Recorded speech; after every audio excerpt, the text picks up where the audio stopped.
अरे अरे अरे, ये घड़ी तो बहुत महंगी लग रही है। क्यों ना आज इसी पे हाथ साफ किया जाए। वैसे भी जब से घर में आए हैं हाथ में बड़ी खुजली हो रही है। चोर चोर चोर चोर। आई कौन है? किसने चोरी किया? किसका चोरी किया? कौन घर में चोर चोर की आवाज लगा रहा है? किसने कर ली चोरी? इसने ये चोर है, इन्हें चोरी की। अब देखो घड़ी चुरा रहा था, रंगे हाथों पकड़ लिया हमने। चोर कहीं का। चोरी इसने की है। झूठ बोल रही है लड़की। लड़की? तो तुम इसे जानते नहीं, इसे ही मारने गए थे ना? स्वाति है हमारी बहू। याद है तुमको मार के बेहोश कर दी थी। हाँ। बताइए, आपका आदमी इसे ही नहीं पहचान रहा, चोर बना दिया। मतलब जिस लड़की को आप स्वाति बनाकर लाए हैं वो एक चोर है। दीदी आप ऐसा काहे कह रही हैं? और हम चोरी काहे करेंगे? क्योंकि यही सच है। और अगर ये सच नहीं है तो इनका आदमी झूठ क्यों बोल रहा है? मतलब हम किसकी बात माने, बताओ? अरे थी ही सबाती चोर।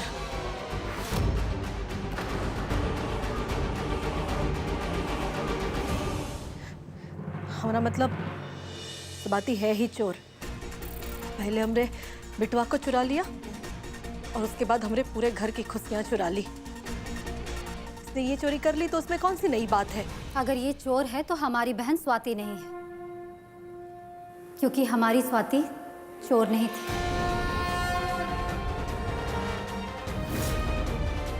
और इस बात का फैसला पड़ोस वाले करेंगे, क्योंकि वही जानते हैं स्वाति की ईमानदारी।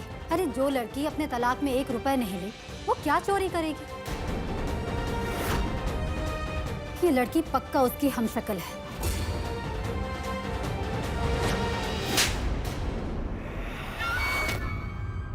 घर का नौकर होके चोरी कर रहा है? निकल बात, चल निकल। हाँ हम क्या कर रहे थे? हाँ कह रहे थे कि भले ही हमें ये पसंद नहीं हो लेकिन चोरी नहीं कर सकती। उसी माँ की भक्त है, चोरी कहाँ करेगी?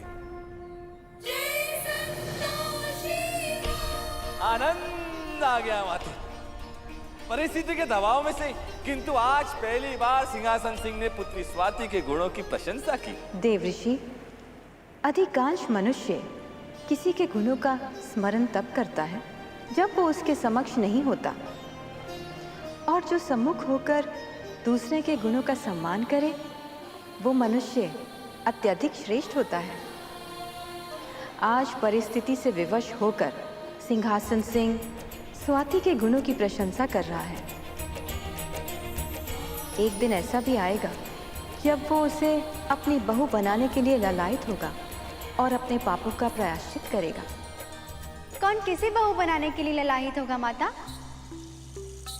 नहीं नहीं पुत्री स्वाति, हम तो मात्र इतना कह रहे थे कि जिस दिन सिंहासन सिंह आपके गुणों का आकलन करेंगे, ये आपको अपनी बहू बनाने के लिए ललायत हो जाएंगे। पर सिंहासन सिंह कौन है? इनका नाम तो बहुत भारी लगता है। माते, माता बताइए ना, कौन है सिंहासन सिंह? स्वाति, इन सब बातों को छोड़ो और ये बताओ तुम्हारे हाथों में क्या है?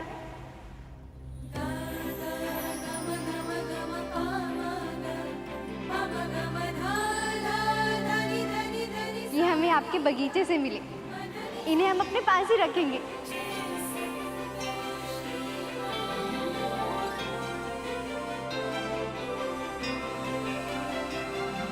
नारायण नारायण।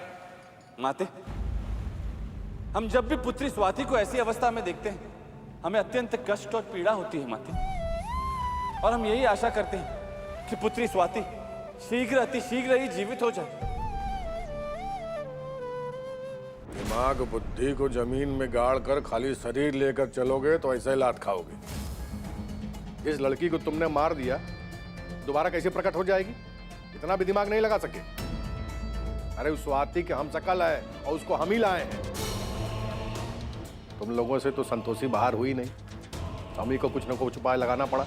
ये बचपन से ही कम बुद्धि का है, परंतु अपने आप को बहुत चालाक समझता है, जो कि ये है नहीं। पर आप चिंता ना कीजिए, हम समझा देंगे इसे। अच्छा होगा समझा दो, नहीं तो सवेरे शाम धुई लपड़ मार के हम समझा देंगे।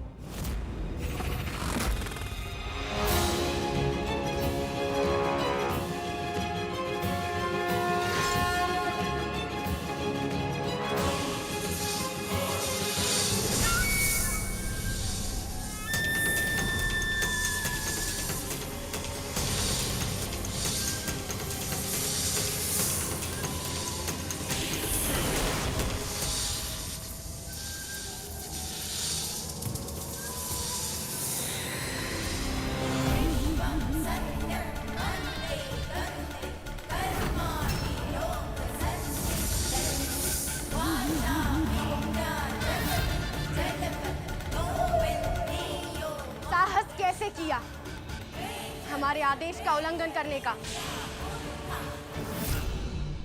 देवी संतोषी, हमें अचानक यहाँ असुर शक्तियों का आभास हुआ। ये देवी पौलमी के वहाँ होने का आभास होगा उष्मा। नहीं देवी, ये शक्तियाँ उतनी बलशाली प्रतीत नहीं होती और ये आभास भी भिन्न है। हम देखते हैं।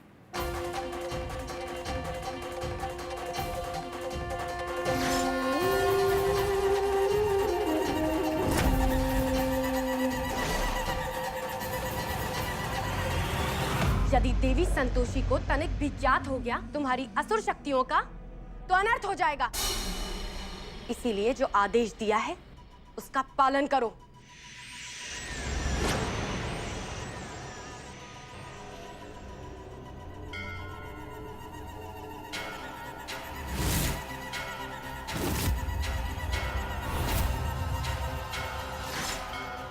और हाँ, उस कन्या को कोई हानि नहीं पहुंचाना, क्योंकि उसे लाने की योजना हमारी है।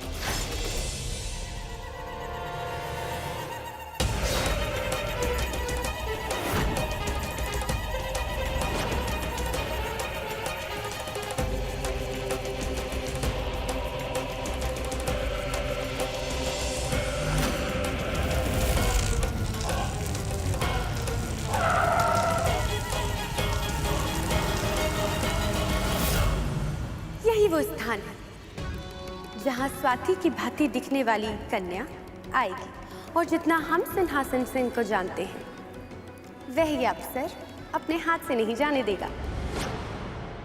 किंतु ये सब करने की क्या आवश्यकता थी देवी? तुम जिस युग से आए हो उस युग से कलयुग भिन्न है। यहाँ छल और कपट से ही केवल कार्य होता है, इसीलिए हमारे उपासक अधिक हैं। आपकी योजना अद्भुत होती है देवी। अब अपना अपना कार्य करो।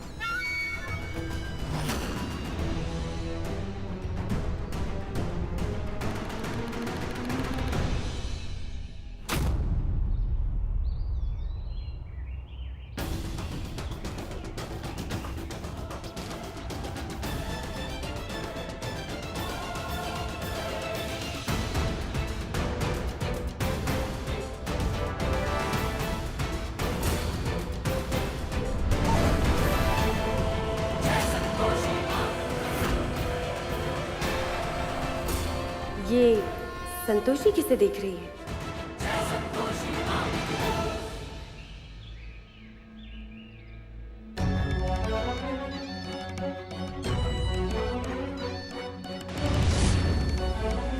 ये कन्या देवी पौलमी के गुणों से प्रभावित है, ये तो हमें ज्ञात था, किंतु देवी पौलमी को यहाँ देखकर हमें ये विश्वास हो गया है कि इस कन्या को देवी पौलमी ही यहाँ लेकर आई है।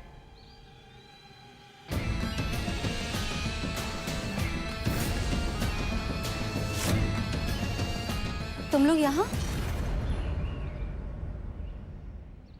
हमका तुमसे कोनो बात नहीं करनी है। ये घर हमारे मालिक का है और उन्होंने हमको यहाँ रहने की अनुमति दी है। चलो।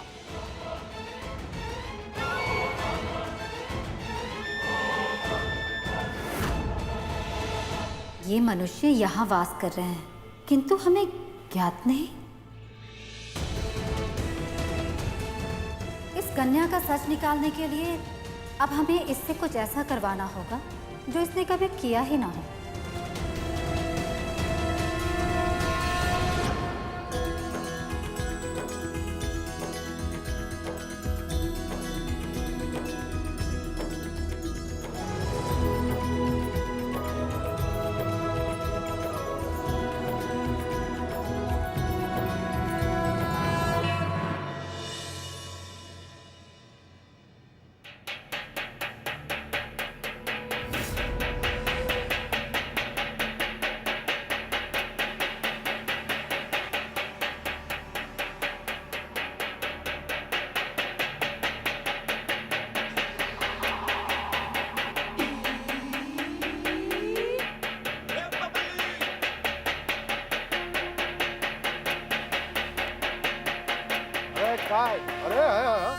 क्या हो रहा है?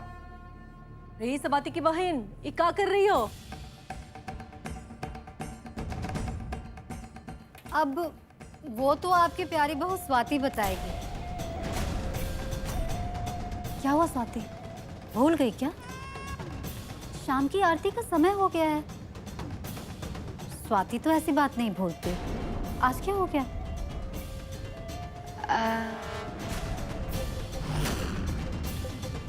चलो कोई बात नहीं, आ जाओ आरती करते हैं। हाँ दीदी, हम कहाँ भूले, हमको तो याद है। आप शुरू कीजिए, हम बस आते हैं। तुम बड़े दिन बाद घर लौटी हो, एक काम करो, आज की पूजा तुम ही करो और आरती भी तुम ही गाना, ठीक है? हमको ना पूजा पाठ वैसे भी नहीं पसंद है, यही पूजा करे तो ही अच्छा है। हमको तो पूजा पाठ के नाम पर कुछ आता ही नहीं है। आ जाओ। हाँ। ये स्वाति,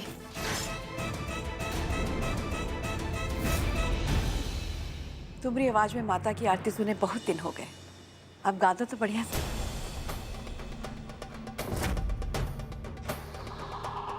हाँ बेटे, हमारे साथ में पंडित जी भी आए और बाकी सब लोग भी तुम्हारे मुंह से माँ की आरती सुनना चाहते हैं।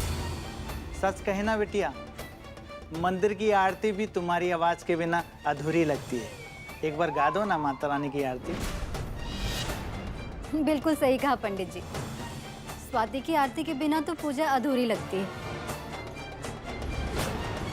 सब लोग इंतजार कर रहे हैं, शुरू करो ना। अरे कहाँ फंसा दिया हमको, एक आरती नहीं आती, अब क्या कहें? नारायण नारायण। माते, देवी उष्मा ने अति उत्तम उपाय निकाला है सत्य ज्ञात करने का, और आज तो देवी पौलिमी भी इस कन्या की सहायता नहीं कर पाएगी, क्योंकि ईर्ष्यावश उन्होंने कभी आपकी आरती की नहीं होगी। नारायण नारायण।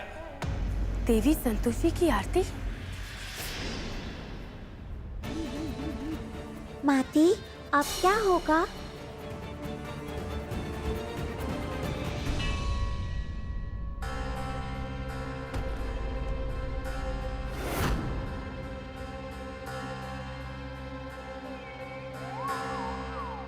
स्वाति, संभाल बिटिया, आरती की थाली गिर जाएगी। स्वाति, आरती शुरू करो बेटा।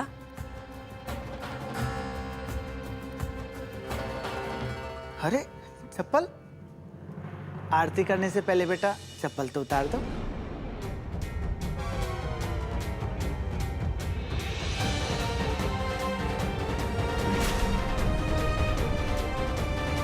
झूठ छुपेगा नहीं सिंहासन से। जैसे ही इस बहरूपिया का सच सामने आएगा, हम स्वाति के गायब होने का सच उगलवा लेंगे तुमसे।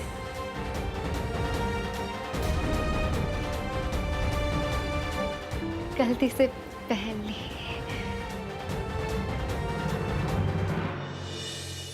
ये लड़की कहीं बना बनाया खेल न बिगाड़ दे। गुरुदेव, कृपया प्रकट हो। गुरुदेव, देवी संतोषी की भक्त संतोषी ने हमारी भक्त बबली से देवी संतोषी की आरती गाने को कहा है। उसे आरती नहीं आती और ना ही हमें आती है। यदि वह आरती नहीं गा पाई तो उसका सत्य सबके समक्ष आ जाएगा। पुत्री, तुम तो देवराज इंद्र की पत्नी हो, जो स्वर्गलोक और समस्त देवी देवताओं के राजा हैं। उनके लिए कार्य एक क्षण का है। तुम उनका स्मरण करो। देवराज इंद्र, कृपया कर प्रकट हो। आपकी पत्नी को आपकी आवश्यकता है। माते, कहीं देवराज इंद्र भ्रमण के लिए तो नहीं निकल गए या कहीं ध्यान में तो नहीं बैठे? देवराज इंद्र, कृपया प्रकट हो। पुत्री, शीघ्र अतिशीघ्र तुम अपने पति को ढूंढो, अन्यथा संतोषी पर तुम्हारा ये षड्यंत्र सिद्ध हो जाएगा। नहीं। आ जाओ आ जाओ। चलो अब जल्दी से शुरू करते हैं।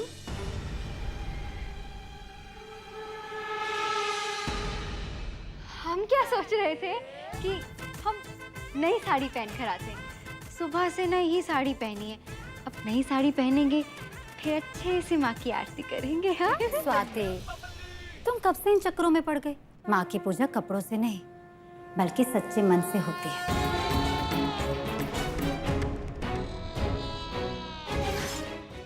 माते, एक सच्चे भक्त को ही ज्ञात होता है कि माता धन, धान्य और चढ़ावे से नहीं अपितु मन की भावना से ही प्रसन्न होती है। सत्य कह रहे हैं देव ऋषिया। प्रत्येक युग में ये बात कही जाती है।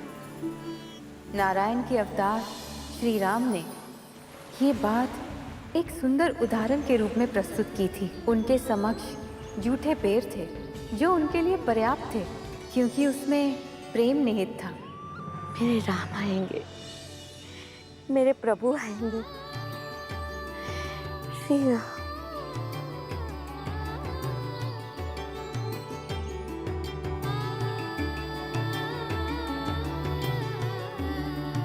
श्री राम, प्रभु श्री राम आएंगे।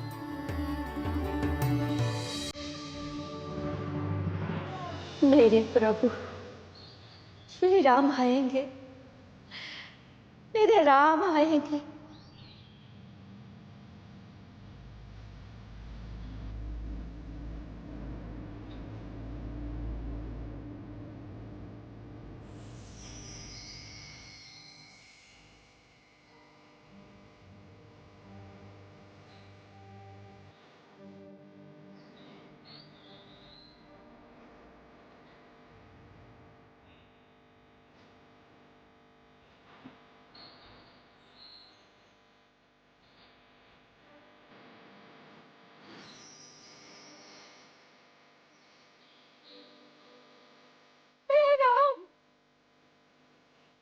मेरे प्रभु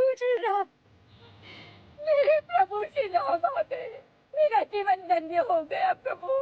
इसी क्षण की बरसों से मैं प्रतीक्षा कर रही थी प्रभु। बड़ी दया की निधन में प्रभु। मेरे श्री राम पधारे, पधारिए।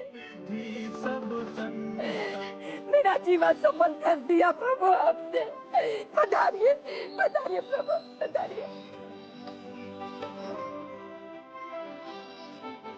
प्रभु विराजमान हुए प्रभु। मेरे प्रभु श्री राम पधारे। मेरे श्री राम। प्रभु आपको भूख लगी होगी, मैं कुछ फल लेके आती हूँ प्रभु। मेरे श्री राम। देवऋषि, भक्ति एक भाव है जिसका संबंध केवल हृदय से है। यदि हृदय पवित्र है तो किसी भी भक्त को अपने आराध्य को कुछ भी अर्पण करने की आवश्यकता नहीं। ईश्वर केवल प्रेम का भूखा है। माता,